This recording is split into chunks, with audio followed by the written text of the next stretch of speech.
నే గనక సత్యవంతుడైతే నేను చేసే క్రియలన్నీ దేవుని మూలంగానే వస్తాయి, ఇంకే మూలంగా రావు అని అర్థం.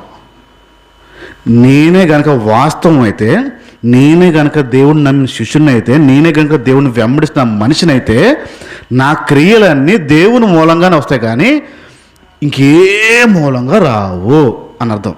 అర్థం పట్టున్నారు పాయింట్ని. సత్యవంతుడు అయితే నీ క్రియలన్నీ దేవుని మూలంగానే వస్తాయి, ఇంక ఏ మూలంగానే రావు. ఇప్పుడు చెప్దాం, అన్ని పనులు దేవుని మూలంగా వస్తున్నాయా, అప్పుడప్పుడు దేవుని మూలంగా వస్తాయా? అన్ని టైంలో మన క్రియలు దేవుని మూలమేనా? ఇది చెప్తుందనమాట. సత్యవంతుడైతే క్రియలు దేవుని మూలంగానే వస్తాయి. కృత్రిమము అనే పదం ఎందుకు వాడుతున్నానంటే, సాత్వికమైన మనసు ఉంటే దేవుడు ఎలా తయారు చేశాడో అలాగే పనిచేస్తుంది. దేవుడు ఆ మనిషిని ఎలా తయారు చేశాడో ఆ క్రియలన్నీ అలాగే ఉంటాయి.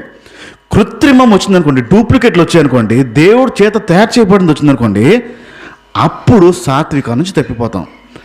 దేవుడు ఏ మనిషినైతే తయారు చేశాడో సాత్వికమైన మనిషిని, అది సత్యమైతే ఆయన చేత నిర్మించబడినట్టుగానే వస్తుంది. అలా రావట్లేదు అంటే సాత్వికమైన రావట్లేదు అని అర్థం.